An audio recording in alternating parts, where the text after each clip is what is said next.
তামুলপুৰৰ শুকানজুলি ফায়াৰিং ৰেঞ্জত পুনৰ অঘটন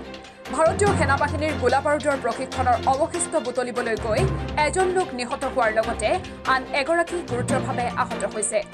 তামুলপুৰৰ শুকানজুলি ফায়াৰ ৰেঞ্জত টেম্পু নাৰ্জাৰী নামৰ এগৰাকী লোক সেনাবাহিনীৰ প্ৰশিক্ষণৰ এটি ওৱান মাৰ্টিন বুটলি আনি বোমাটো খুলিবলৈ চেষ্টা কৰোঁতে বিস্ফোৰণ ঘটি মৃত্যুমুখত পৰাৰ এদিন পিছত পুনৰ সেনাবাহিনীৰ নিয়মিত গোলাবাৰুদৰ প্ৰশিক্ষণৰ সময়ত গোলাবাৰুদৰ অৱশিষ্ট বুটলিবলৈ যাওঁতে লক্ষীৰাম চৰেন নামৰ এজন লোক নিহত হোৱাৰ লগতে জিৰা হাজদা নামৰ এগৰাকী লোক গুৰুতৰভাৱে আহত হয়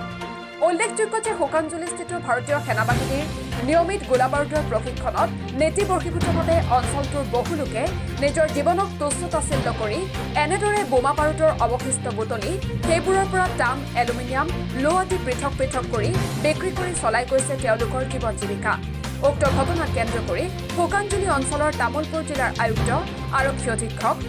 চক্ৰ বিষয়া তথা ভাৰতীয় সেনাবাহিনীৰ উচ্চপদস্থ বিষয়াৰ উপস্থিতিত ৰাজ্যক সজাগ কৰাৰ উদ্দেশ্যেৰে এখন সাধাৰণ সভা অনুষ্ঠিত কৰা হয়